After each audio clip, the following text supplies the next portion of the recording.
어머니, 치과 선생님이 어머니가 자꾸 사탕 주고 그래서 이빨이 다 썩었다고 그러시던데요. 주말 저녁 따뜻한 밥상 앞에서 터져 나온 말은 얼음 같았어요. 며느리 미영의 목소리가 식탁을 얼어붙게 만들었지요. 제가 몇 번이나 말씀드렸잖아요. 어머니가 옛날 사람이라고 애들도 그렇게 키우면 안 된다고요. 68 먹도록 이런 모욕은 처음이었어요. 6년 동안 제 손으로 키운 손주들이 지켜보는 앞에서 아무 말도 할 수 없었습니다. 6년. 새벽부터 밤까지 무릎이 아파도 참고 키워온 그 시간들이 한순간에 부정당하고 있었거든요. 참, 엄마도 너무 감정적으로만 그러지 말라니까. 이왕이면 요즘 방식대로 좀. 아들 도움마저 아내 편을 들며 등을 돌렸습니다. 그 순간 제 가슴에는 마지막 비수가 날아와 박히는 것 같았어요. 알겠어. 떨리는 목소리로 대답하고 자리에서 일어서는데 눈가에 뜨거운 것이 맺혔습니다. 저는 그날 밤 작은 캐리어를 끌고 집을 나서면서 혼자 중얼거렸어요.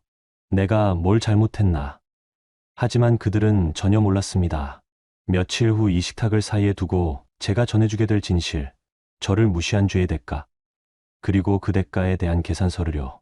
지금 구독과 좋아요 꼭 눌러주시면 100만 채널보다 더 재미있는 이야기 시작하겠습니다. 안녕하세요. 저는 한영자입니다. 올해 68살이죠. 대구 외곽 20년 된 아파트에서 아들 가족과 함께 살고 있어요. 남편을 먼저 보내고 30년 넘게 하던 국밥집도 문을 닫았습니다. 그러고 나서는 아들네 손주 셋을 돌보는 게 제 하루 전부가 되었어요. 어느덧 6년째입니다. 새벽 5시 반이면 눈이 떠집니다. 몸이 그렇게 길들여졌거든요. 무릎이 쑤셔서 잠에서 깨는 날도 많아요. 예전엔 이런 적이 없었는데 나이가 드니까 관절이 말을 듣지 않네요. 그래도 일어나야 해요. 아이들 도시락을 챙겨야 하거든요. 부엌 싱크대 앞에 서서 냉장고를 엽니다. 태경이는 9살이라 반찬을 가려 먹고 태린이는 7살인데 당근을 싫어해요. 태호는 4살이니까 아직 어린이집 급식으로 충분하지만 그래도 간식은 따로 챙겨줘야 해요. 계란을 풀어서 마리를 붙이고 소세지를 구워서 도시락통에 정성스럽게 담습니다. 할머니, 오늘 뭐 싸줬어요? 태린이가 눈을 비비며 부엌으로 나옵니다. 잠결에도 도시락이 궁금한 모양이에요. 파자마 차림에 머리가 한쪽으로 눌려있는 모습이 귀여워서 절로 웃음이 납니다. 계란말이하고 소세지 구워줬어. 좋아하는 거지? 네. 고마워요, 할머니. 아이들이 웃는 얼굴로 고마워할 때면 피곤한 줄도 모르겠어요. 무릎이 쑤시고 어깨가 결려도 그래도 애들 곁에 제가 있는 게 나은 것 같거든요. 어린이집이나 학교 선생님들보다는 할머니가 더 세심하게 챙길 수 있잖아요. 아침 7시가 되면 전쟁이 시작됩니다. 태경이는 초등학교, 태린이는 어린이집, 태호도 같은 어린이집이지만 반이 달라요. 셋 다 시간이 제각각이라 2번을 왔다 갔다 해야 해요. 무릎 보호대를 차고 운동화끈을 단단히 매죠. 계단을 오르내리는 일이 많거든요. 예전엔 이런 게 힘든 줄 몰랐는데 요즘엔 다리가 후들거려요. 태경아, 책가방 챙겼어. 태린아, 신발 신고. 아이들을 재촉하면서도 하나하나 다시 확인합니다. 알림장은 가져갔는지, 필통은 빠뜨리지 않았는지, 수저는 챙겼는지요. 엄마 아빠가 일찍 나가서 확인해 줄 사람이 저밖에 없거든요. 할머니, 무릎 아파요? 태린이가 제 다리를 걱정스럽게 쳐다봅니다. 아이는 제가 무릎을 만지작거리는 걸 보고 있었나 봐요. 괜찮다. 할머니 튼튼해. 그렇게 말하지만 사실 밤마다 파스를 붙이고 자요. 아들네한테 아프다고 말하면 괜히 미안해할까봐 그냥 참고 있어요. 이 나이에 몸이 아픈 건 당연한 일이니까요. 첫 번째 등원을 마치고 집에 돌아오면 숨이 찹니다. 엘리베이터가 고장난 날이면 계단으로 15층을 올라가야 해요. 다리가 떨려도 중간에 멈출 수가 없어요. 2번째 등원 시간이 기다리고 있거든요. 아이들을 다 보내고 나면 집안일이 기다리고 있습니다. 빨래를 돌리고 바닥을 닦고 저녁 반찬을 미리 준비해두죠. 도훈이와 미영이가 늦게 들어오니까 아이들 저녁도 제가 차려줘야 하거든요. 냉장고 안을 뒤져서 있는 재료로 국을 끓이고 반찬 몇 가지를 추가로 만들어 놓습니다. 그래도 내가 안 하면 누가 하겠어. 혼자서 중얼거리며 걸레질을 합니다. 허리가 뻐근해도 이 집이 제 집처럼 느껴져서 게으름을 피울 수가 없어요. 국밥집 하던 시절의 습관인지 가만히 있으면 왠지 죄책감이 들거든요. 오후 2시쯤 태호를 데리러 어린이집에 갔다가 돌아왔습니다. 아이가 낮잠을 자는 동안 저도 잠시 쉬려고 소파에 앉았어요. 무릎에 손을 올리고 주물러 보니 뼈마디가 시큰거려요. 날씨가 흐린 날이면 더 심해지는 것 같아요. 오후 4시쯤 휴대폰이 울렸습니다. 여보세요? 안녕하세요. 태린이 담임 김 선생입니다. 순간 가슴이 철렁했어요. 아이가 다쳤나 싶어서요. 손주들 중에 누군가 아프거나 다치면 제가 제일 먼저 달려가야 하거든요. 네, 선생님. 무슨 일이세요? 태린이 하원 시간이 좀 늦어지고 있어서요.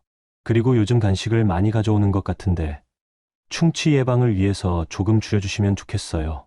아, 네, 알겠습니다. 전화를 끊고 나니 마음이 무거웠습니다. 하원이 늦다는 건 제가 시간을 맞추지 못했다는 뜻이고 간식이 많다는 건 제가 사탕을 너무 많이 줬다는 얘기겠죠. 태린이가 숙제를 다 하면 사탕 하나씩 주곤 했는데 그것도 잘못된 일이었나 봐요. 저녁 7시 미영이가 퇴근해서 들어왔습니다. 콜센터에서 일하느라 하루 종일 목소리를 써서 그런지 피곤해 보여요. 어깨가 축 늘어져 있고 눈가에 피로가 역력했어요. 어머니, 오늘 선생님한테 전화 왔다고 들었는데요. 아, 그게 요즘 아이들 간식 관리 좀 신경 써달라고 하시더라고요. 너무 많이 주시면 안 된다고요. 미영이의 목소리가 평소보다 차갑게 들렸습니다. 아이들이 식탁에 앉아서 숙제하고 있는데도 목소리를 낮추지 않았어요. 태경이와 태린이가 연필을 든 채로 저희를 쳐다보고 있었어요. 미영아, 내가 사탕을 하나씩만. 어머니, 요즘도 그렇게 키우면 안 돼요. 아이들 교육에 안 좋다고 몇 번 말씀드렸잖아요. 그 말을 듣는 순간 가슴 한켠이 서늘해졌습니다.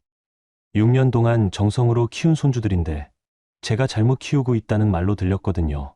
옛날 방식으로 키운다는 뜻인지 아니면 아예 방법을 모른다는 뜻인지 알 수가 없었어요. 알겠어. 더 이상 변명할 말이 없었습니다. 아이들 앞에서 할머니가 혼나는 모습을 보여주고 싶지도 않았고요. 태린이가 걱정스러운 표정으로 저를 바라보고 있어서 괜찮다는 듯이 웃어 보였어요. 도훈이는 8시에 들어왔습니다. 회사 일이 바빠서 요즘 계속 야근을 하고 있어요. 피곤한 기색이 역력한 얼굴로 인사를 건네고는 곧바로 방으로 들어가더라고요. 아들도 힘들겠지만 그래도 오늘 있었던 일 정도는 이야기해줬으면 좋겠는데 그런 여유도 없나 봐요. 그날 밤 잠자리에 누워서 천장을 바라봤습니다. 무릎이 쑤시고 어깨가 뻐근하고 마음까지 무거웠어요. 파스 냄새가 코끝을 찌르는 가운데 오늘 하루가 자꾸 머릿속에서 맴돌았습니다. 내가 뭘 잘못했나? 작은 목소리로 혼잣말을 했습니다. 사탕 하나 주는 것도 잘못이고 하원 시간 몇 분 늦는 것도 잘못이라면 도대체 뭘 어떻게 해야 하는 걸까요? 예전에는 할머니가 손주 돌보는 게 당연한 일이었는데 요즘엔 그것도 틀렸다고 하니 답답했어요. 6년 동안 이런 적이 없었는데 오늘 처음으로 제가 이 집에서 환영받지 못하는 사람인 것 같다는 생각이 들었습니다. 작은 금이 하나 생긴 것 같았어요. 눈에 보이지 않지만 분명히 어딘가 갈라지기 시작한 것 같았습니다. 그 일이 있고 며칠 뒤 주말이 되었습니다. 토요일 오후였어요. 무릎이 여전히 쑤셨지만 평소처럼 아이들 간식을 챙기고 있었습니다. 태경이는 친구들과 놀러 나갔고 태호는 낮잠을 자고 있었어요. 태린이만 거실에서 색칠 공부를 하고 있었습니다. 태린아, 치과 가야 해. 미영이가 태린이 손을 잡고 현관으로 나가더라고요. 정기검진 날이었거든요. 사실 저도 조금 걱정이 되긴 했어요. 며칠 전에 사탕 이야기가 나왔으니까요. 혹시 충치라도 있으면 어쩌나 싶었습니다. 할머니, 같이 가요. 아니야. 엄마랑 가렴. 할머니는 태워봐야 해. 태린이가 아쉬운 표정을 지었지만 미영이가 서둘러 데리고 나갔어요. 평소보다 말이 없어 보였습니다. 저는 집에서 태호를 보면서 기다렸어요. 1시간쯤 지나니까 걱정이 되기 시작했습니다.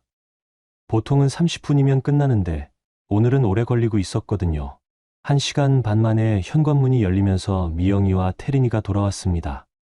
태린이 얼굴이 살짝 부어 있었어요. 볼이 빨갛게 되어 있고 입술도 두툼해져 있었습니다. 치료를 받고 온 모양이었어요. 태린아, 많이 아팠어? 아이가 고개를 끄덕였어요. 입을 벌리기도 힘들어하는 것 같았습니다. 제 마음도 같이 아팠어요. 손주가 아프면 할머니 마음도 같이 아프거든요. 어디 아픈 데는 없는지 살펴봤는데 다행히 다른 건 괜찮아 보였습니다. 미영이는 가방을 소파에 던지더니 한숨을 푹 쉬었습니다. 평소보다 표정이 훨씬 어두웠어요. 뭔가 기분이 많이 상한 것 같았습니다. 치과에서 무슨 일이 있었나 싶었어요. 어떻게 됐어? 검진만 받고 온 거야? 아니요. 충치가 있어서 치료받았어요. 많이 심했어? 네, 꽤 심했다고 하더라고요. 어금니 2개나. 제 가슴이 덜컥 내려앉았습니다. 충치가 2개나 있다니요. 혹시 제가 준 사탕 때문인가 싶어서 죄책감이 들었어요. 그때 태린이가 소파에 앉으면서 입을 열었습니다. 할머니, 의사 선생님이 물어봤어요. 뭘 물어봤는데? 누가 사탕을 자꾸 주냐고 물어봤어요. 그래서 할머니가 숙제 다 하면 1개씩 주신다고 말했어요. 순간 제 가슴이 쿵 떨어지는 것 같았어요. 아이가 순진하게 말하는 소리였지만 화살이 완전히 저를 향하고 있다는 걸 알 수 있었거든요. 미영이가 저를 째려보는 시선이 느껴졌어요. 그랬구나. 의사 선생님이 사탕 때문에 이가 썩었다고 했어요. 태린이가 계속 말하는데 한마디 한마디가 제 가슴에 못을 박는 것 같았습니다. 물론 아이는 아무 생각 없이 하는 말이었겠지만 저한테는 큰 충격이었어요. 미영이는 아무 말도 하지 않고 부엌으로 들어갔습니다. 냉장고 문을 세게 닫는 소리가 들렸어요. 화가 많이 난 게 분명했습니다. 저녁 식사 준비를 하면서도 계속 신경이 쓰였습니다. 미영이가 말을 하지 않고 있었거든요. 평소에는 오늘 뭐 했는지, 아이들 어땠는지 이런 얘기를 자연스럽게 나누는데 그날은 조용했어요. 무거운 침묵이 집 안을 감돌고 있었습니다. 도훈이가 7시에 들어왔습니다. 주말에도 회사 일이 있다고 나갔다가 돌아온 거였어요.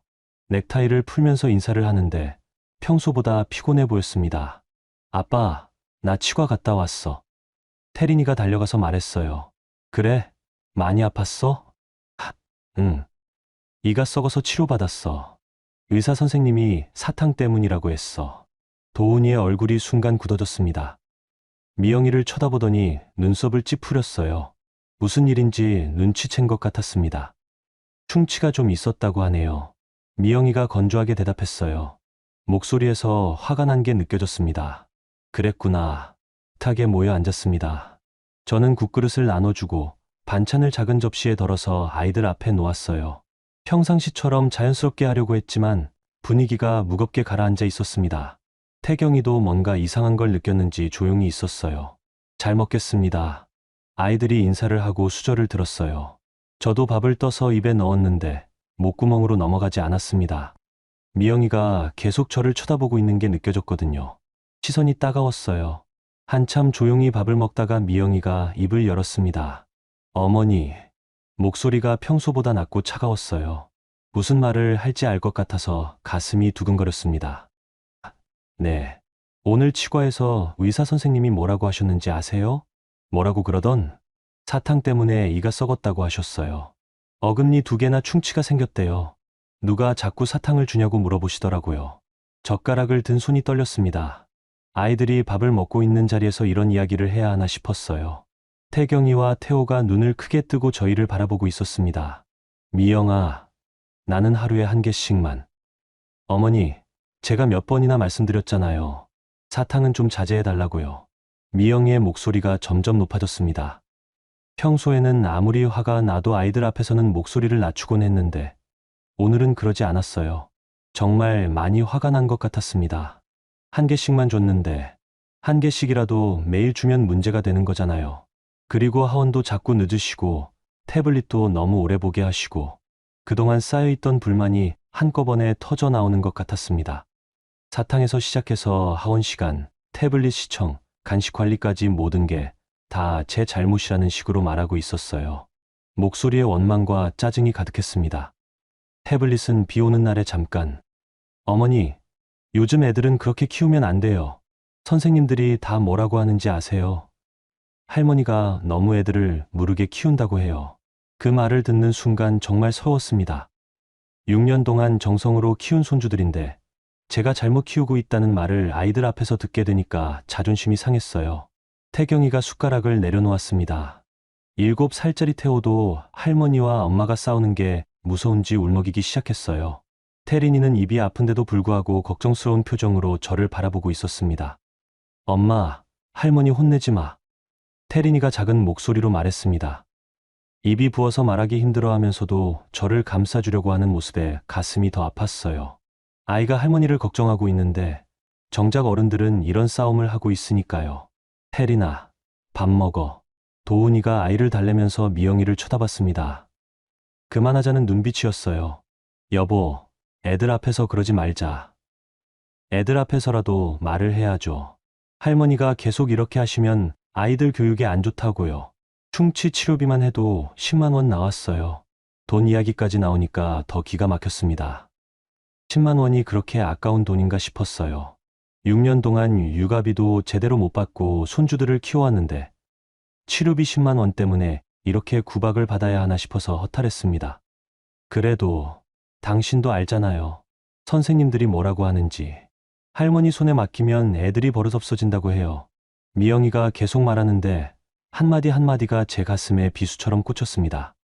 버릇없어진다니요. 제가 그렇게 못된 할머니인가요? 도훈이가 난처한 표정을 지었습니다. 어머니 편을 들자니 아내가 화를 낼 것 같고 아내 편을 들자니 어머니한테 미안할 것 같고요. 그런 기색이 얼굴에 다 드러나 있었어요. 한동안 망설이더니 결국 입을 열었습니다. 엄마도 이왕이면 요즘 방식대로 좀 해달라. 선생님들 말씀도 있고 결국 도훈이도 아내 편을 드는 말을 했습니다. 그 순간 제 가슴에 마지막 못이 박히는 것 같았어요. 아들마저 저를 옛날 방식, 틀린 방식이라고 생각하는구나 싶었거든요. 알겠어. 더 이상 말할 게 없었습니다. 변명을 해봐야 소용없을 것 같았어요. 사탕 하나가 이렇게 큰 문제가 될 줄은 정말 몰랐거든요. 젓가락을 내려놓고 자리에서 일어섰습니다. 아이들이 걱정스러운 눈으로 저를 바라봤지만 웃어 보일 여유도 없었어요. 다리에 힘이 빠져서 휘청거렸는데 아무도 부축해주지 않았습니다. 할머니, 어디 가요? 태호가 울먹이며 물었습니다. 할머니 방에서 좀 쉴게. 할머니 아파요? 아니야. 괜찮아. 방문을 닫고 침대에 주저앉았습니다. 손이 떨렸어요. 6년 동안 정성껏 키운 손주들인데 제가 잘못 키우고 있다는 말을 들으니까 모든 게 허탈했습니다. 거실에서 아이들 우는 소리가 들렸어요. 도훈이와 미영이가 달래는 목소리도 들렸고요. 평소 같으면 제가 나가서 아이들을 안아줬을 텐데 그럴 기운도 없었습니다. 창밖을 바라봤습니다. 해가 지고 있었어요. 붉은 노을이 아파트 사이로 스며들고 있었습니다. 하루가 이렇게 끝나가는구나 싶었어요. 사탕 한 개에서 시작된 일이 이렇게 커질 줄은 정말 몰랐습니다. 그날 밤 잠을 이루지 못했습니다. 뒤척이다가 새벽에 화장실에 갔는데 거울에 비친 제 모습이 말이 아니었어요. 눈이 퉁퉁 부어 있고 얼굴이 초췌해져 있었거든요. 이런 일이 또 생기면 어떡하지 싶었어요. 앞으로는 뭘 해도 눈치를 봐야 할 것 같았습니다. 그날 밤 10시쯤 저는 작은 캐리어 하나를 끌고 집을 나섰습니다. 도훈이와 미영이는 아이들을 재우느라 바빴고 저는 조용히 방에서 짐을 챙겼어요. 많은 건 아니었습니다. 갈아입을 옷 몇 벌과 세면도구, 그리고 무릎약 정도요. 더 이상 이 집에 있을 수가 없었거든요. 현관 앞에서 잠시 망설였습니다. 정말 나가도 되는 건가 싶어서요. 그런데 거실에서 미영이와 도훈이가 작은 목소리로 이야기하는 소리가 들렸어요. 당신 엄마 진짜 고집스러워. 몇 번을 말해도 안 들어. 그래도 엄마 입장에서는 애들 있었게 해놓고 무슨 입장이야. 이제 치과비까지 계속 나올 건데 더 이상 듣고 싶지 않았습니다. 조용히 현관문을 열고 나섰어요. 밤바람이 차가웠습니다. 늦은 시간이라 아파트 단지가 조용했어요. 가로등 불빛이 바닥에 길게 그림자를 들이우고 있었습니다. 캐리어 바퀴 굴러가는 소리가 유독 크게 들렸어요. 버스 정류장에서 잠시 앉아 있었습니다. 딸 수진이 사는 곳까지 가려면 버스를 2번은 갈아타야 했거든요. 이 시간에 버스가 다닐까 걱정되었지만 다행히 막차가 아직 있었어요. 수진이가 사는 빌라는 대구 시내에서 조금 떨어진 곳에 있었습니다. 병원에서 교대 근무를 하다 보니 집값이 저렴한 곳을 구했다고 했어요. 2층짜리 작은 빌라였는데 수진이는 1층에 살고 있었습니다. 11시가 다 되어서야 도착했어요. 불이 켜져 있는 걸 보니 아직 안 자고 있는 모양이었습니다. 초인종을 누르기 전에 잠시 망설였어요. 이 시간에 갑자기 찾아가면 놀랄 텐데 싶어서요. 딩동. 누구세요? 수진이 목소리였어요. 수진아, 엄마야. 문이 열리면서 수진이가 나타났습니다. 잠옷 차림에 머리가 헝클어진 모습이었어요. 제 모습을 보더니 깜짝 놀라는 표정을 지었습니다. 엄마, 이 시간에 왜요? 무슨 일 있어요? 제 부은 눈과 캐리어를 보더니 뭔가 큰일이 났다는 걸 눈치챈 모양이었어요. 들어가도 될까? 당연하죠. 어서 들어와요. 수진이가 캐리어를 대신 끌어주며 저를 안으로 안내했어요. 작지만 깔끔하게 정리된 집이었습니다. 거실에는 수진이가 보던 책들이 쌓여 있었고 식탁 위에는 컵라면 그릇이 놓여 있었어요. 앉으세요. 따뜻한 차 끓여드릴게요. 고맙다. 소파에 앉으니 다리 힘이 빠져나갔어요. 버스를 2번이나 갈아타고 걸어서 올라오느라 무릎이 더 아팠습니다. 캐리어를 끌고 다니는 것도 힘들었고요. 수진이가 차를 끓이면서 계속 저를 쳐다봤어요. 걱정스러운 표정이었습니다. 엄마, 무슨 일 있었어요? 오빠네서 뭔 일 있었죠? 그냥 좀 답답해서 제대로 설명할 엄두가 나지 않았어요. 어디서부터 어떻게 말해야 할지 모르겠더라고요. 차, 드세요. 캐모마일 차예요. 마음이 진정돼요. 따뜻한 차를 받아들고 한 모금 마셨습니다. 목이 말라 있었나 봐요. 그제야 조금 진정이 되었어요. 엄마, 진짜 무슨 일이에요? 이 시간에 캐리어까지 들고 나오셨는데 그냥 답답해서는 아니죠? 수진이가 제 옆에 앉으면서 물었어요. 제 손을 잡는데 딸의 손이 따뜻했습니다. 수진아, 엄마가 뭘 잘못 살았을까? 갑자기 왜 그런 말씀을 하세요? 오늘 태린이 치과 갔다 왔는데 충치가 있었어. 사탕 때문에 이가 썩었다고 하더라. 그래서요? 미영이가 내가 사탕을 줘서 그렇게 됐다고 하는 거야. 아이들 앞에서 수진이의 표정이 굳어졌어요. 그게 다예요? 하원도 늦고 태블릿도 너무 오래 보게 한다고, 옛날 방식으로 키운다고 말하다 보니 목이 메었습니다. 오늘 있었던 일들이 다시 떠올라서 가슴이 아팠어요. 도훈이는 뭐라고 했어요? 도훈이도 요즘 방식대로 해달라고 하더라. 수진이가 한숨을 깊게 쉬었어요. 엄마, 나가요. 포장마차 가서 이야기해요. 여기서는 답답해요. 이 늦은 시간에? 괜찮아요. 우리 동네 포장마차는 늦게까지 해요. 수진이가 옷을 갈아입고 나왔어요. 두꺼운 패딩을 입고 목도리까지 둘렀습니다. 저도 외투를 다시 입고 나섰어요. 포장마차는 빌라에서 걸어서 5분 거리에 있었습니다. 다행히 아직 문을 열고 있었어요. 사장님이 환영하며 안쪽 자리로 안내해 주었습니다. 어머님, 딸이랑 늦은 시간에 나오셨네요. 네, 이야기할 일이 있어서요. 오뎅 국물부터 끓여드릴게요. 추우시죠? 따뜻한 오뎅 국물이 나왔어요. 김이 모락모락 올라오는 걸 보니 마음이 조금 풀렸습니다. 엄마, 이제 자세히 말해봐요. 오늘 정확히 뭔 일이 있었는지. 수진이가 국물을 한 숟가락 떠서 입에 넣으면서 말했어요. 그래서 저는 오늘 있었던 일을 처음부터 다시 이야기했습니다. 치과에서 충치 치료를 받고 온 태린이 이야기부터 식탁에서 벌어진 일까지요. 말하다 보니 또 눈물이 났어요.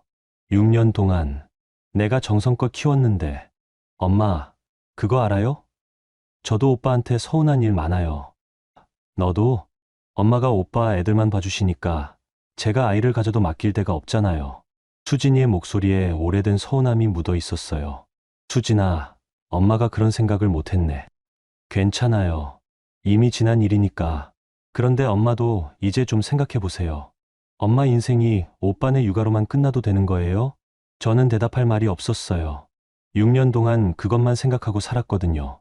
엄마, 솔직히 말해봐요. 지금 행복해요? 행복.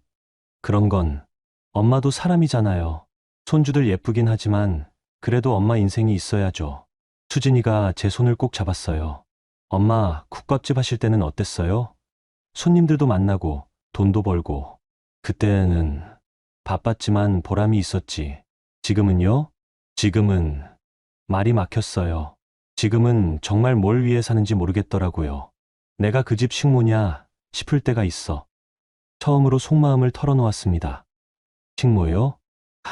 응. 밥하고 빨래하고 아이들 보고. 그런데 감사하다는 말은 없어.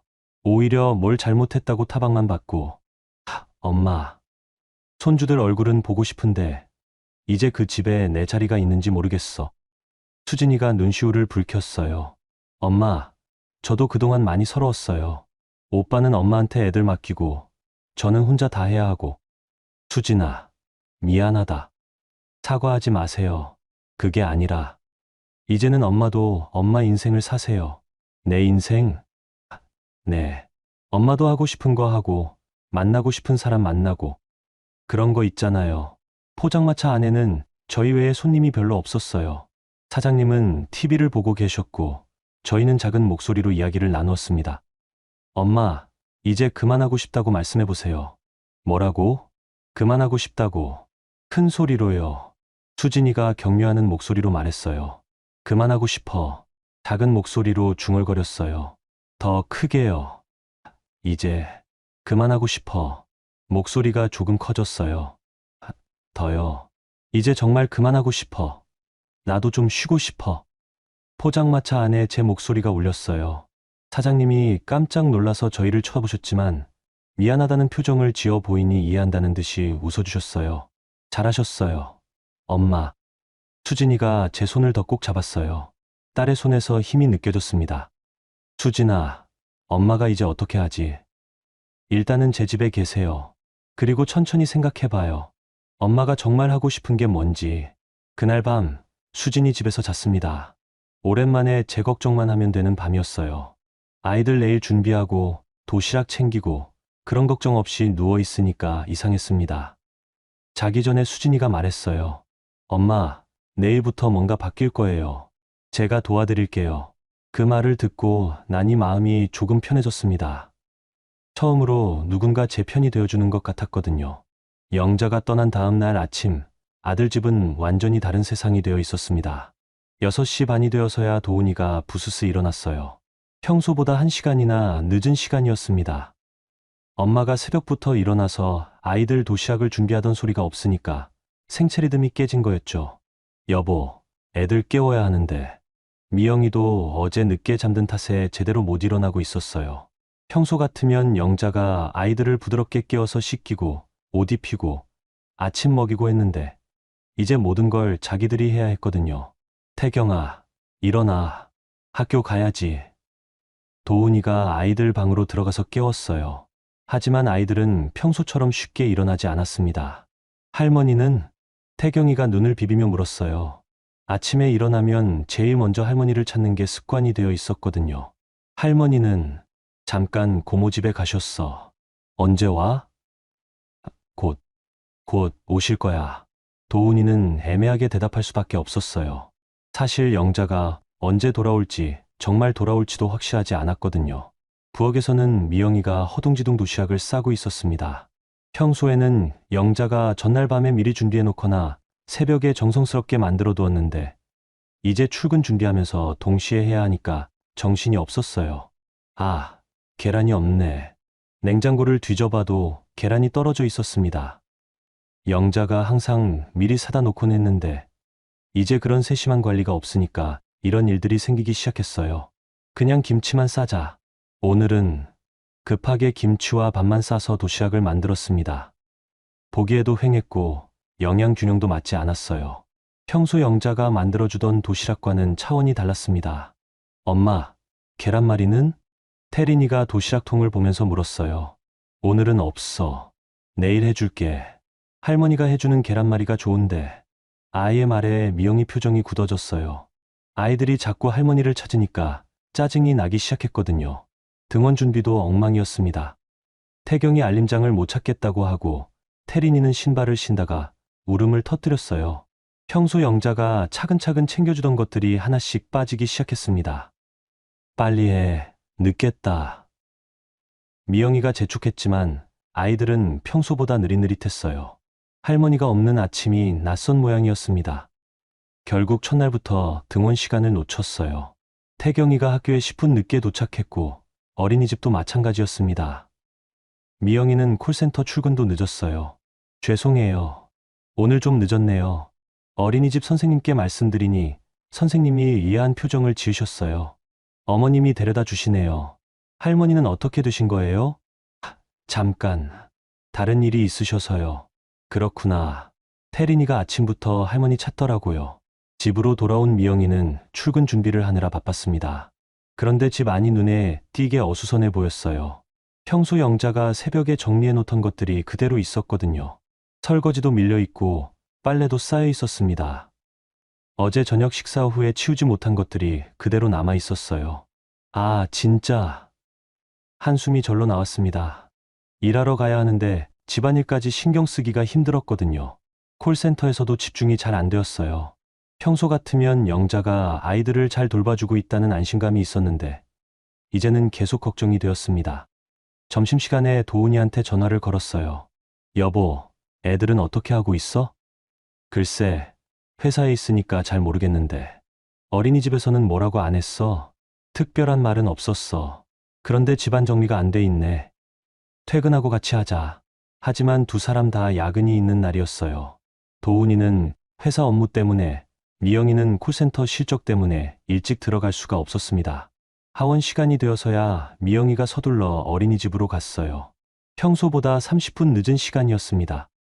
어머님, 좀 늦으셨네요. 선생님이 시계를 보면서 말씀하셨어요.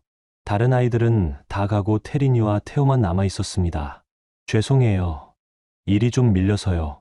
태린이가 오늘 하루 종일 할머니 찾더라고요. 점심시간에도 울고. 그랬어요?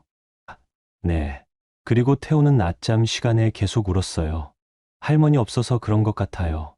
선생님의 말을 들으니 가슴이 아팠어요. 아이들이 할머니를 그렇게 찾고 있다니요. 집으로 돌아가는 길, 태린이가 계속 물었어요. 엄마, 할머니 언제 와? 곧 올 거야. 오늘 와? 글쎄, 명확한 답을 할 수가 없었어요. 사실 영자가 언제 돌아올지, 정말 돌아올지도 모르겠었거든요. 저녁 준비도 문제였습니다. 평소 같으면 영자가 미리 국을 끓여놓고 반찬도 준비해 놓았는데 이제는 퇴근 후에 모든 걸 해야 했어요. 오늘 저녁 뭐 먹지?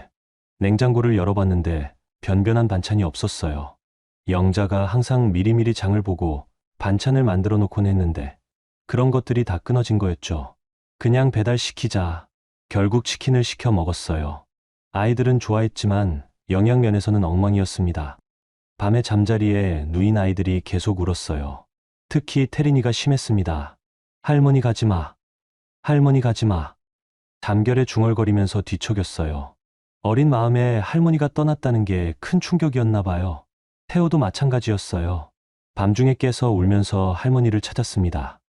할머니 어디 갔어? 할머니. 아이를 달래려고 했지만 쉽지 않았어요. 평소 영자가 아이들과 얼마나 친밀한 관계를 맺고 있었는지 새삼 깨달았습니다. 이틀째 되는 날은 더 심각했어요. 태경이가 학교에서 돌아와서는 아무 말도 하지 않았습니다. 평소 활발하던 아이가 조용해져 있었어요. 태경아, 학교에서 뭐 했어? 그냥. 숙제는 있어? 몰라. 대화가 되지 않았어요. 아이가 무기력해 보였습니다. 사흘째 되던 날 어린이집에서 전화가 왔어요. 어머님, 잠깐 시간 되시면 나오실 수 있을까요? 무슨 일이세요? 태린이 상태가 좀 직접 말씀드리는 게 나을 것 같아요. 미영이는 급하게 어린이집으로 갔어요. 담임 선생님이 심각한 표정으로 기다리고 있었습니다. 어머님, 태린이가 며칠째 이상해요. 밥도 잘 안 먹고 친구들과도 놀지 않고. 그래요? 할머니 이야기만 계속해요. 언제 오시냐고. 그리고 표정이 많이 어두워졌어요. 선생님의 말을 들으니 가슴이 철렁했어요.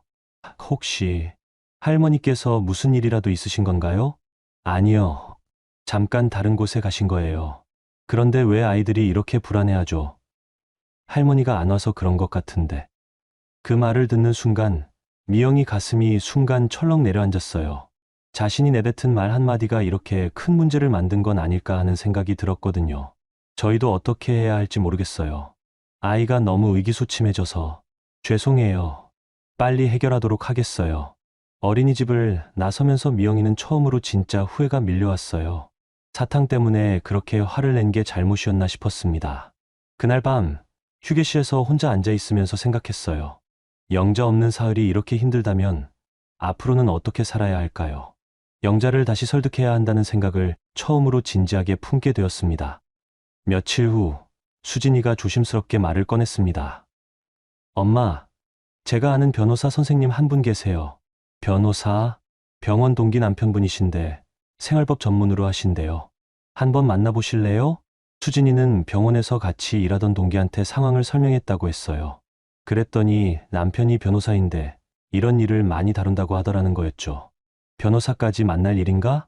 엄마, 그냥 상담만 받아보세요. 엄마가 하신 일이 어느 정도 가치가 있는 건지 한번 들어보시라고요. 구청 근처에 있는 작은 사무실이었습니다. 간판에는 서민호 법무사무소라고 적혀 있었어요. 생각보다 소박한 곳이었습니다. 거창한 빌딩이 아니라 상가 2층에 있었거든요. 어서 오세요. 수진 씨 어머님이시죠? 서민우 변호사는 40대 중반쯤 되어 보이는 사람이었어요. 인상이 부드럽고 목소리도 차분했습니다. 정장 차림이었지만 넥타이를 풀고 있어서 편안해 보였어요. 저희 동기가 많이 이야기해 주셔서 대충 상황은 알고 있습니다. 편하게 앉으세요. 사무실은 크지 않았지만 깔끔했어요. 책장에는 법전들이 빼곡히 꽂혀 있었고 책상 위에는 서류들이 정리되어 있었습니다. 벽에는 자격증과 함께 가족 사진이 걸려 있었어요. 어머님께서 6년 동안 손주 돌봄을 해오신 거죠? 네, 그렇습니다. 혹시 시간이나 내용을 기억하시는 게 있으신가요? 수진이가 대신 대답했어요. 미리 정리해온 메모지를 꺼내더라고요. 오전 6시부터 오후 8시까지 거의 매일이었어요. 주말에도 봐주시고 도시락 준비, 등하원, 집안일까지 다 하셨거든요. 서 변호사가 계산기를 두드렸어요. 하루에 14시간, 일주일에 7일. 이 정도면 단순한 육아 도움을 넘어서는 수준이네요. 그런가요? 네. 요즘 육아 도우미 시급이 시간당 15,000원 정도거든요. 하루 14시간이면 21만 원, 한 달이면. 계산기를 더 두드리더니 놀란 표정을 지었어요.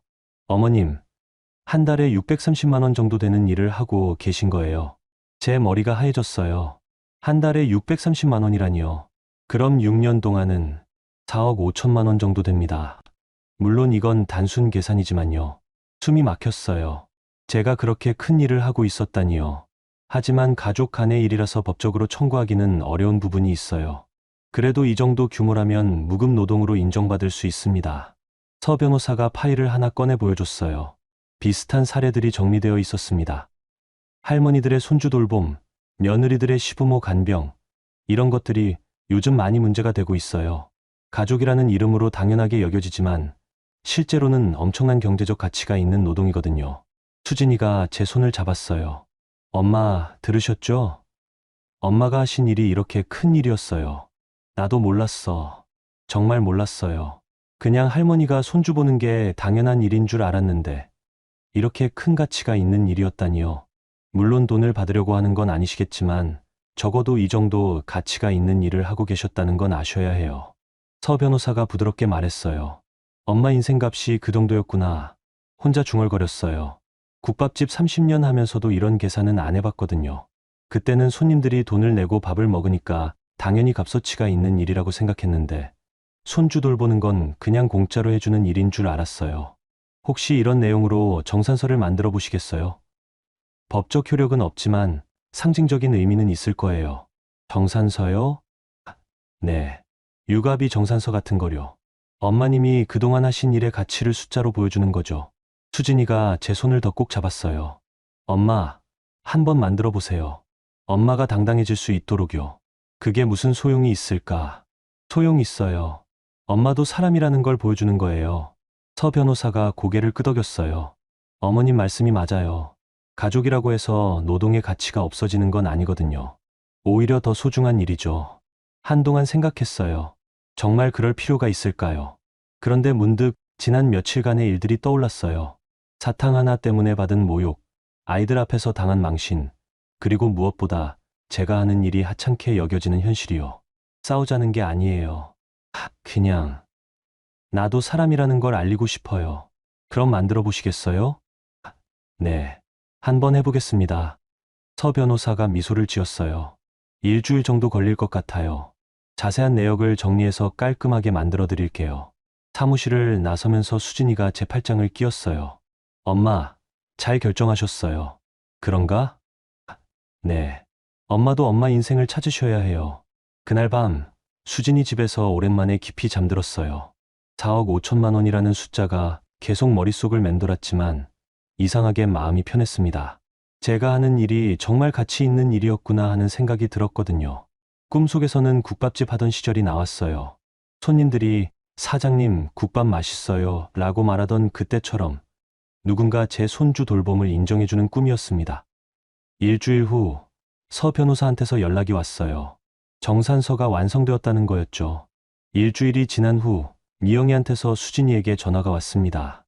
수진 씨, 혹시 어머님 안부 좀 여쭤볼 수 있을까요? 목소리가 평소와 달랐어요. 힘이 없고 조심스러웠습니다. 왜요? 아이들이 너무 힘들어해요. 밥도 안 먹고 밤에 계속 울고. 수진이가 저를 쳐다보더라고요. 미영이 목소리가 스피커폰으로 들리고 있었거든요. 어머님께 직접 사과드리고 싶어요. 제가 너무 심했던 것 같아서요. 사과요? 네.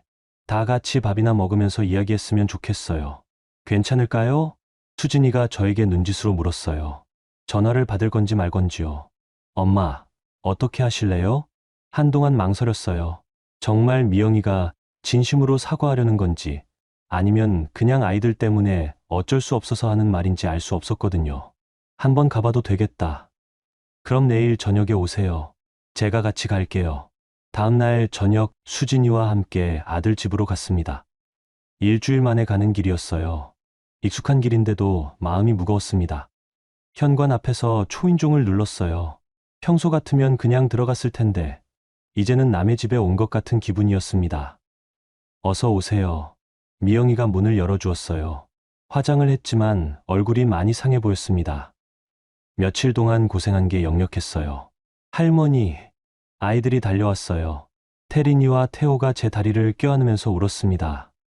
할머니 어디 갔어요? 왜 안 와요? 할머니 보고 싶었어요.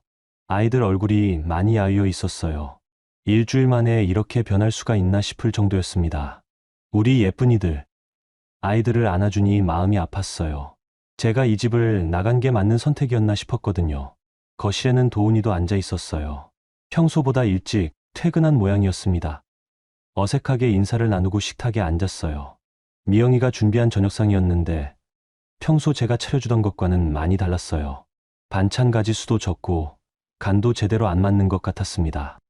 어머님, 그동안 정말 죄송했어요. 미영이가 먼저 입을 열었어요. 고개를 숙이면서 말하는데 목소리가 떨렸습니다. 제가 너무 예민하게 굴었어요. 사탕 때문에 그렇게 말씀드린 것도. 됐어. 지난 일이야.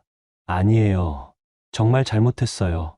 아이들이 이렇게 힘들어하는 걸 보니까 제가 얼마나 큰 실수를 했는지 알겠어요. 분위기가 조금씩 풀리는 것 같았어요. 아이들도 할머니가 돌아온 걸 좋아하고 있었고요. 그런데 도훈이가 입을 열었습니다. 엄마도 너무 감정적으로만 그러지 말았으면 좋겠어. 우리도 나름 고민이 있는데. 그 말을 듣는 순간 수진이 젓가락을 탁 내려놓았어요. 오빠가 뭐라고 그래? 아니, 서로 이해해야 하는 거 아냐? 엄마도 요즘 방식을 좀.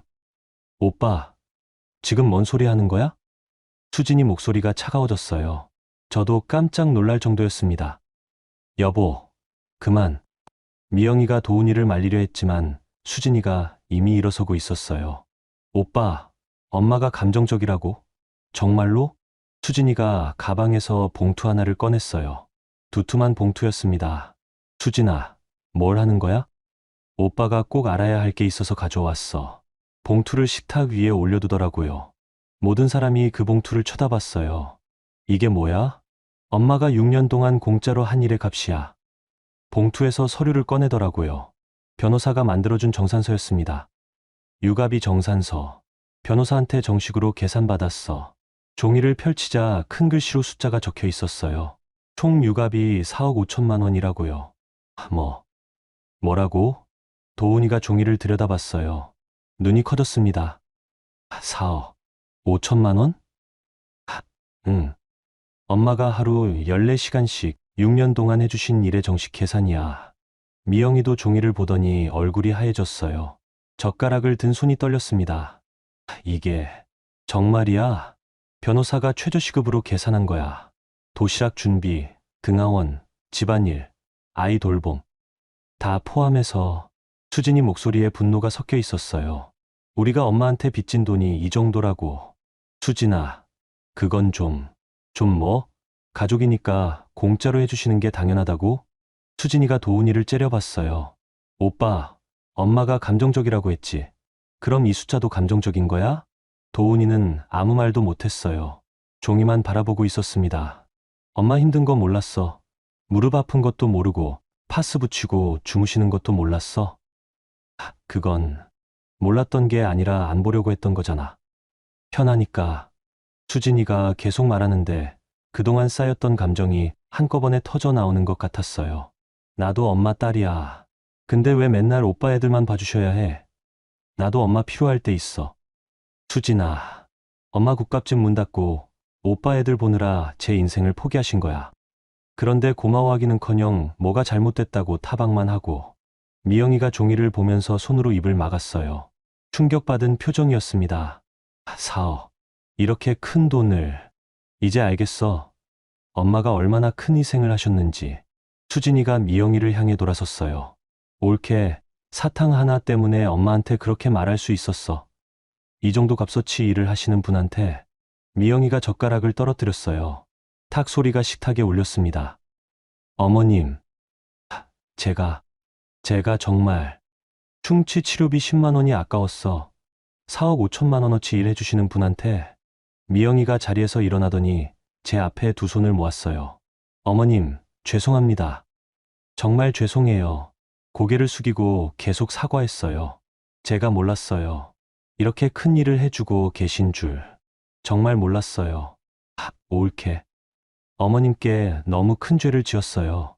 어떻게 용서받을 수 있을까요? 미영이가 울기 시작했어요. 진짜 후회하는 것 같았습니다. 아이들도 상황을 다 알아듣지는 못했지만 엄마가 할머니한테 사과하는 걸 보고 있었어요. 태경이가 제 손을 잡았습니다. 할머니, 엄마가 미안하다고 해요. 응, 할머니도 들었어. 도훈이도 종이를 보면서 말없이 고개를 숙였어요. 자기가 얼마나 큰 실수를 했는지 깨달은 모양이었습니다. 엄마, 죄송해요. 저도 정말 몰랐어요. 됐다. 다 지난 일이야. 하지만 제 마음은 복잡했어요. 미안하다는 말을 듣긴 했지만 상처받은 마음이 쉽게 아물지는 않았거든요. 수진이가 제 어깨에 손을 얹었어요.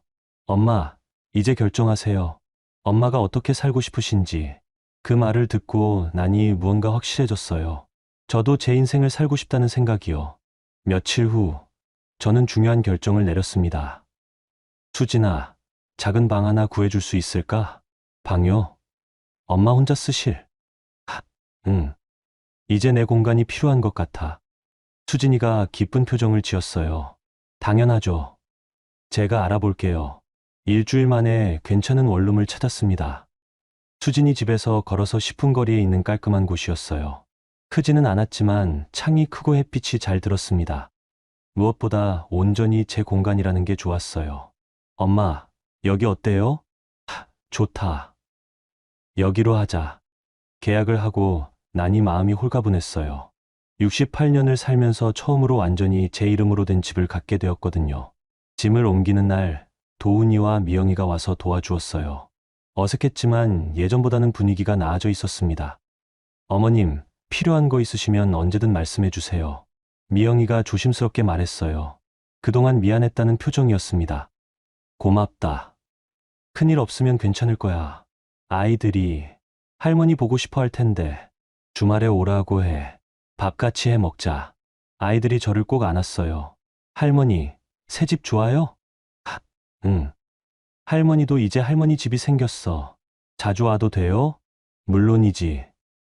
우리 태린이가 언제든 와. 원룸에 정착하고 나서 첫 번째로 한 일은 창가에 화분을 놓는 것이었어요. 수진이가 사다 준 꽃들이었습니다. 제라늄과 베고니아, 그리고 작은 허브들이었어요. 엄마, 꽃 키우는 거 좋아하셨죠? 옛날에 국밥집 앞에 화분 놓고 키우곤 했지. 그때가 그리우세요? 가끔. 그래도 이제는 새로운 거 해보고 싶어. 창가에서 햇빛을 받으며 자라는 꽃들을 보니 마음이 편해졌어요. 누군가 돌봐줘야 할 사람은 저였거든요. 이틀 후 예상치 못한 전화를 받았습니다. 영자야? 나 순자야. 김순자. 국밥집 하던 시절 옆에서 떡볶이 장사하던 친구였어요. 10년은 연락을 안 한 것 같았는데요. 순자야, 어떻게 내 번호를 수진이한테 들었어? 이제 혼자 산다면서? 응. 그럼 우리끼리 만나자. 옛날 사람들 몇 명 모아서. 갑자기? 갑자기 뭘? 우리도 이제 나이 들었으니까 서로 안부나 묻고 지내자고. 다음 주 화요일 전통시장 근처 찻집에서 만나기로 했어요. 오랜만에 만나는 자리라 떨렸습니다. 약속 장소에 도착하니 이미 3명이 와 있었어요. 순자와 옥자, 그리고 미자까지요. 모두 국밥집 하던 시절 알던 사람들이었습니다. 영자야, 어머, 다들 그대로네. 서로 안부를 묻고 근황을 나눴어요. 순자는 아직 떡볶이 장사를 하고 있었고, 옥자는 작년에 가게를 정리했다고 했어요. 미자는 손주를 보느라 바쁘다고 하더라고요. 너도 손주 보느라 고생 많았겠다. 응, 좀 힘들었어. 우리도 다 그래. 아들이야 좋겠지. 엄마가 애 봐주니까. 순자가 한숨을 쉬었어요. 근데 너 이제 혼자 산다며? 응. 원룸 하나 얻었어. 잘했어. 우리도 이제 우리 인생 살아야지. 옥자가 맞장구를 쳤어요. 맞아. 언제까지 애들 뒷바라지만 할 거야. 그날 만남이 좋았어요. 오랜만에 제 또래 사람들과 이야기를 나누니까 마음이 편해졌습니다. 손주 이야기도 하고, 옛날 이야기도 하고, 앞으로 뭘 하며 살지도 이야기했어요. 다음에 또 만나자. 그래. 한 달에 한 번씩 만나자. 집으로 돌아가는 길, 걸음이 가벼웠어요. 오랜만에 웃었더니 얼굴 근육이 아플 정도였습니다.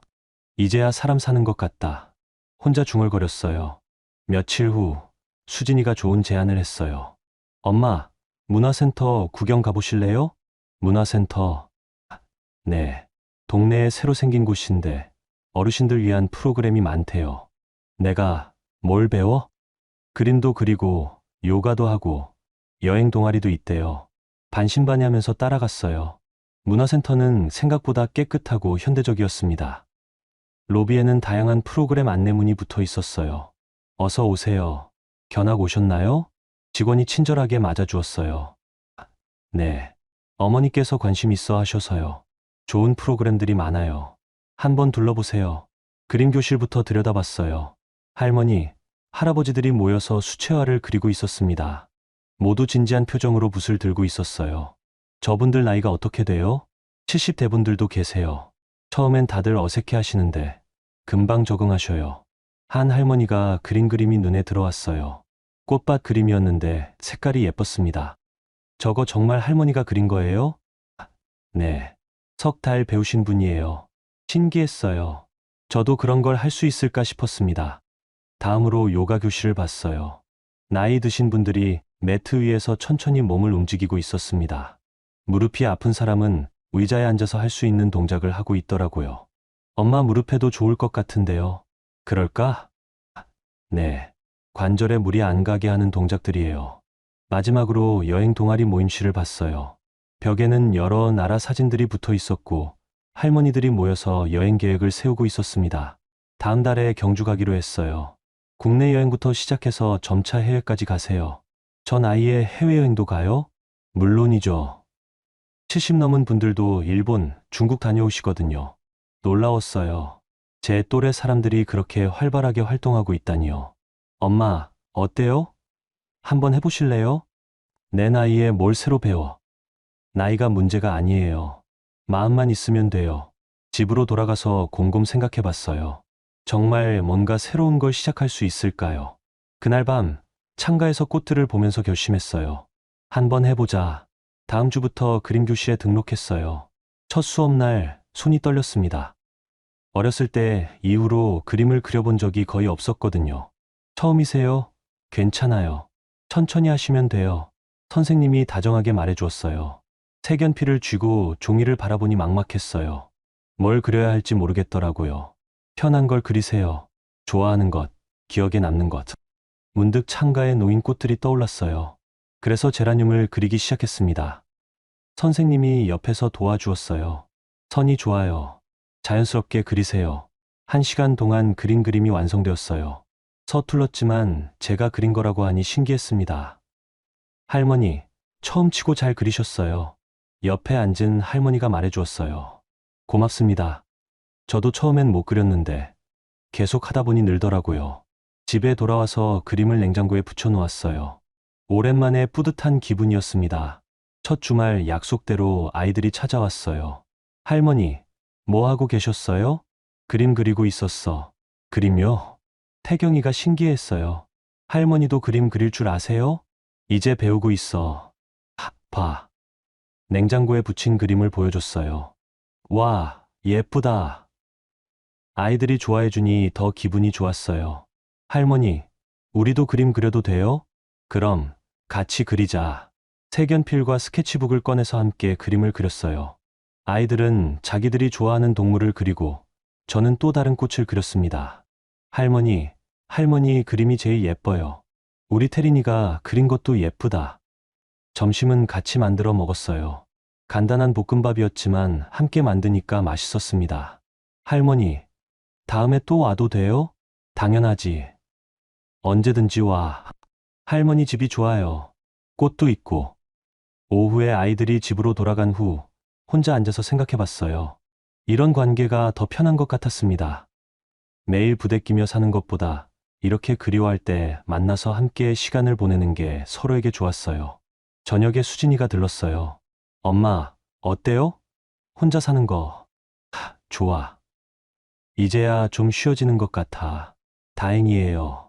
걱정했는데. 아이들도 왔다 갔어. 같이 그림도 그리고. 엄마가 그림 그리신다니까 애들이 얼마나 신기해하던지. 그날 밤 침대에 누워서 생각했어요. 68년을 살면서 이제야 제 인생을 시작하는 것 같았습니다. 늦었지만 괜찮았어요. 아직 할 수 있는 일들이 많다는 걸 알게 되었거든요. 창밖으로 달빛이 들어왔어요. 내일은 그림 교실이 있는 날이었습니다. 뭘 그릴지 벌써부터 기대가 되었어요. 몇 달이 흘렀습니다. 이제 제 하루는 완전히 달라져 있었어요. 아침 7시에 일어나서 창가의 꽃들에게 물을 주고 간단한 아침을 먹은 후 문화센터로 향합니다. 화요일과 목요일은 그림 교실, 월요일과 금요일은 요가 수업이에요. 버스 창밖으로 스쳐 지나가는 풍경들을 보면서 생각해요. 예전에는 이 길을 지날 때마다 아이들 등원 시간에 쫓기거나 장볼 걱정에 마음이 바빴는데 이제는 여유롭게 바라볼 수 있게 되었거든요. 이제라도 알게 돼서 다행이야. 혼자 중얼거렸어요. 68살이 되어서야 깨달았지만 그래도 늦지 않았다는 생각이 들었습니다. 문화센터 그림 교실에서는 이제 꽃만 그리는 게 아니라 풍경도 그리고 사람도 그려요. 처음엔 어색했지만 석 달이 지나니 제법 손에 익었습니다. 영자 씨, 오늘은 뭘 그려볼까요? 선생님이 물어보셨어요. 손주들 얼굴을 그려보고 싶어요. 좋은 생각이에요. 기억 속 얼굴을 그려보세요. 색연필을 들고 스케치북을 바라봤어요. 태경이, 태린이, 태호의 웃는 얼굴이 떠올랐습니다. 예전처럼 매일 보지는 않지만 더 소중하게 느껴지는 얼굴들이었어요. 그림 수업이 끝나고 라면 같은 반 할머니들과 차 한잔하는 게 일과가 되었어요. 모두들 비슷한 이야기를 갖고 있었습니다. 나도 며느리한테 치이고 살았는데 이제는 내 인생 찾았어. 맞아. 왜 진작 생각을 못했을까? 서로의 이야기를 나누면서 위로도 받고 용기도 얻었어요. 저 혼자만 그런 어려움을 겪었던 게 아니라는 걸 알게 되었거든요. 주말이면 아이들이 찾아와요. 이제는 규칙이 생겼어요. 토요일 오후 2시에 와서 5시에 돌아가는 거예요. 그 시간 동안 함께 요리도 하고 그림도 그리고 이야기도 나눕니다. 할머니, 오늘은 뭐 해줄 거예요? 김밥 만들어 볼까? 좋아요. 아이들과 함께 김밥을 싸면서 이야기를 나눠요. 학교에서 있었던 일, 친구들 이야기, 요즘 재미있게 본 만화 이야기까지요. 예전처럼 재촉하지 않으니까 아이들도 더 편하게 얘기하더라고요. 할머니는 요즘 뭐 하세요? 그림 그리고, 꽃도 키우고, 친구들도 만나고 그래. 할머니도 친구 있어요? 그럼. 할머니도 친구 많아. 아이들이 신기했어요. 할머니도 자기만의 생활이 있다는 걸 처음 알게 된 것 같았습니다. 오후 5시가 되면 아이들을 데리러 도훈이나 미영이가 와요. 예전보다 훨씬 정중해졌어요. 어머님, 오늘도 고마웠어요. 괜찮아.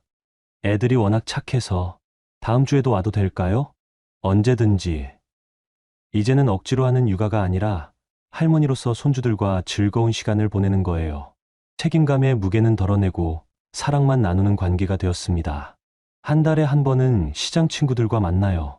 순자, 옥자, 미자와 함께 맛있는 거 먹고 옛날 이야기도 하고 요즘 하는 일들도 이야기해요. 영자야, 너 진짜 달라졌다. 어떻게? 얼굴이 밝아졌어. 예전엔 항상 피곤해 보였는데. 그래? 응. 지금이 훨씬 좋아 보여. 친구들 말을 들으니 정말 그런 것 같았어요. 거울을 보면 예전보다 표정이 편해져 있었거든요.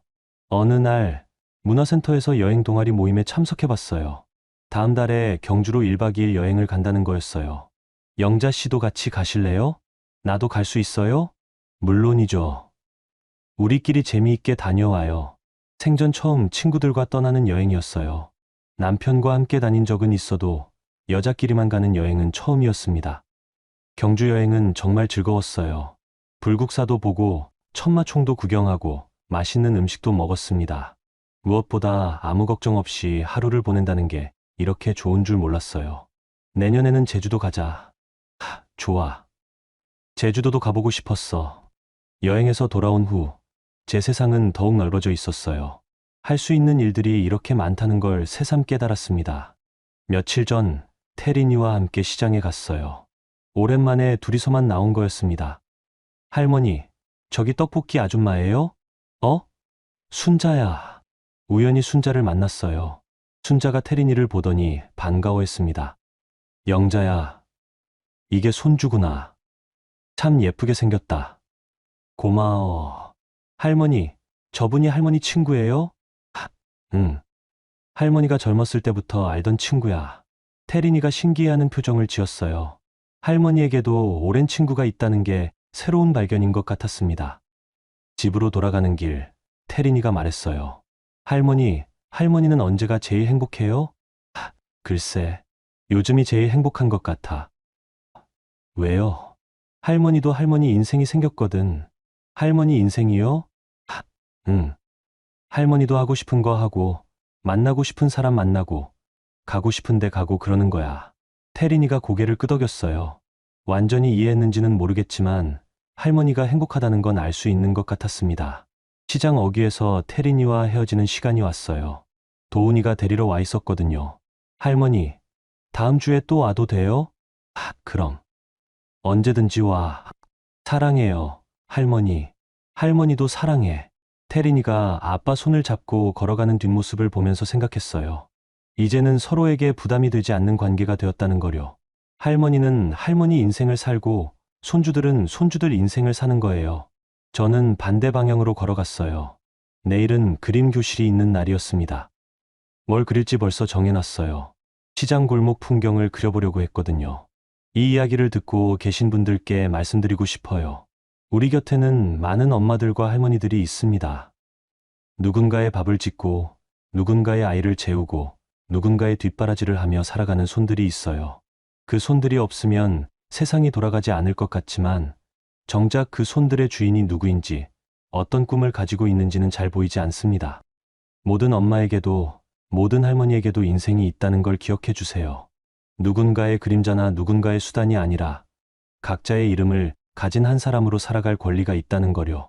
저는 68살에 그걸 깨달았지만 여러분은 더 일찍 깨달으시길 바라요. 인생은 언제든 새로 시작할 수 있으니까요.